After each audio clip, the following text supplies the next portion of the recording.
daawade halkan waa M252 kusoo dhowo muuqaal kale.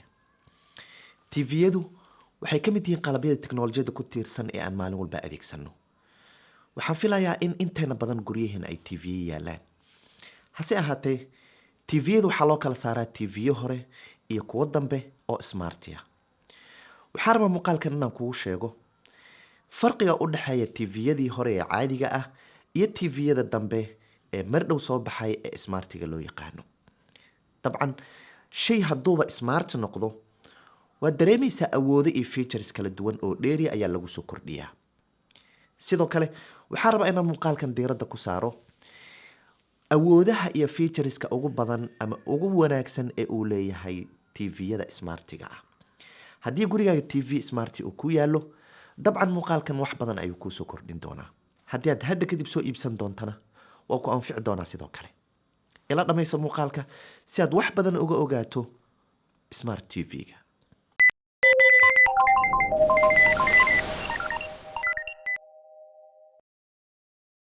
Sida halkan uga jeedo, TV ayaa ka muuqda. Laakiin shaashadan ma ahan smart TV, waa TV caadi ah. TV-yada caadiga ah ee noocan oo kale, saddex waxyaabood oo kaliya ayaad ku qaban kartaa. Kow, in aad qalab kale ama receiver shirkad TV ay leedahay aad ku xirto si aad wax uga daawato. Labo, inaad computer ku xirato oo shaashad computer ahaan aad u adeegsato. Iyo qodobka saddexaad oo ah in aad flash disk gashato TV-ga sidaana aad wax ku daawato. Sida haddeer oo kale flash disk ayaa ku jira, sidaas ayaad muuqaalka halkanna uga arkaysaa. Laakiin TV-yada smartiga ah intaa iyo awoodyo aad uga badan ayay leeyihiin. Waxaan rabaa inaan ku kaxeeyo oo TV-gayga smartiga aan ku geeyo si aan wax badan kaaga sheego smart TV-ga waxa uu dheer yahay TV-gan caadiga ah ee kaliya qaban kara saddexda qodob ee aan haddeer kuu soo sheegay. Shaashadan aad dhinacayga ka aragto waa shaashad smart TV ah. Waxyaabo badan iyo awoodo badan ayay dheer tahay shaashadii aan haddeer ku tusiyey aanan smartiga ahayn. Dabcan marka aad muuqaalka kore ka aragto shaashada smartiga ah iyo midda aanan ahayn waxaa laga yaabaa inaad kala garan weyso.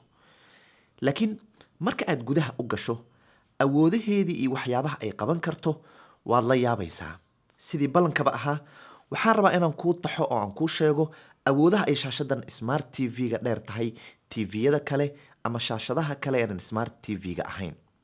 Laakiin ogow, saddexdii qodob ee aan kuu sheegay in TV-yada caadiga ah ama shaashadaha caadiga ah aanan smartiga ahayn ay qaban karaan, shaashadan smart TV-gana way qaban kartaa. Hase ilaawin inaan ka bilaabi doono qodobka afraad waxyaabaha ay shaashadan qaban karto, maadaama saddexdii hore shaashadaha caadiga aan soo sheegay iyaduna ay u xisaabsan tahay oo ay qaban karto. Waa qodobka afraade, waxyaabaha ugu muhiimsan ee shaashadaha smart TV-gu uga duwan yihiin shaashadaha kale waa inay ku xirmi karaan internetka.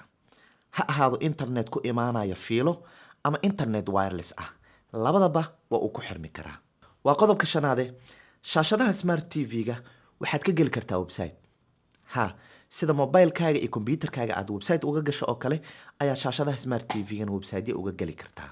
Waa qodobka lixaade, shaashadaha smart TV-ga waxay leeyihiin store u gaara oo aad kala soo degi karto applicationada iyo gameska. Dabcan waxaad la soo degi kartaa application aad u baahan tahay inaad wax ka daawato iyo games aad ciyaarto. Tusaale ahaan Netflix, Al Jazeera, Facebook Watch iyo kuwo kale oo badan aad soo degsan kartaa si aad wax uga daawato. Sidoo kale games ayaad soo degsan kartaa oo aad ku ciyaarto. Waa qodobka toddobaade, maadaama aan ku iri shaashadaha smart TV-ga waxbaad ku soo degsan kartaa sida application iyo games, waxay kala siman yihiin kombiyuutarada iyo mobilada inay leeyihiin storage ama kayd aad wax ku shuban karto. Sidoo kale TV-yada waxyaabaha ka baxa ama applicationada waxyaabaha aad ka daawanayso mararka qaar waad duubi kartaa. Qaybta duubitaanka ayuu kuu galayaa, laakiin waa in storage ama kayd wanaagsan aad smart TV-gaaga ku haysataa. Waa qodobka sideedaade, remote-yada ay leeyihiin smart TV-yadu wax badan oo badan ay ka duwan yihiin remote-yada kale. Sababtoo ah maadaama TV-yadu caadiga ah aysan wax badan qaban karin, remote-keedu waa remote simple oo fudud oo waxyaabo badan qaban karin. Laakiin remote-kan oo kale, bal fiiri haddeer waxaad arkaysaa falaar aad wax ku dooran karto. Falaartaas iyo waxyaabaha halkan ku yaala oo idil batanada remote-ka uu leeyahay waa uu ka duwan yahay remodyada caadiga ah ee tviyada smartiga aanan ahayn ay leeyihiin. waa qodobka sagaalaade waxyaabaha aan ka helay smart tvdu leeyihiin waxaa ka mid ah in haddii aad haysato laptopyadii dambe ee wireless display connectionka leh aad tvga ama smart tvga ku xiran karto computerkaaga adigoonan adeegsanin wax cable ama fiilo ah. dabcan hadda computerkayga sidaad u jeedo waxa uu ku xiran yahay shaashadan, bal fiiri sida loogu xiro iyo sida loogu adeegsado muuqaal kale ayaan ka samayn doonaa alla idankii. waa qodobka tobnaade marka laga soo tago in computerkaaga aad wireless ahaan ku xiran karto smart tvga, telefoonkana waad ku xiran kartaa.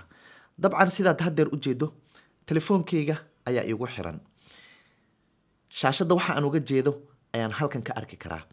haddii marka aan rabo inaan dad badan telefoonkayga wax ka tusiyo, shaashad weyn ayaan saari karaa, halkaas ayaan ka tusin karaya.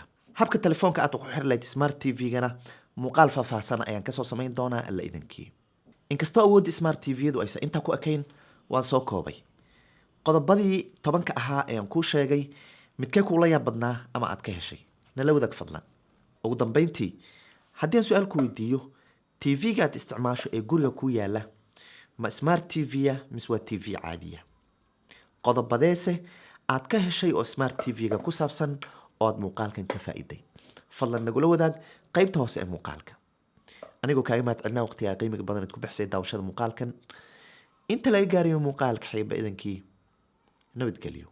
haddii aadan ka mid ahayn bahda iyo asxaabta im 252 fadlan nagu soo biir, waan ku soo dhaweyneynaa. guuleyso.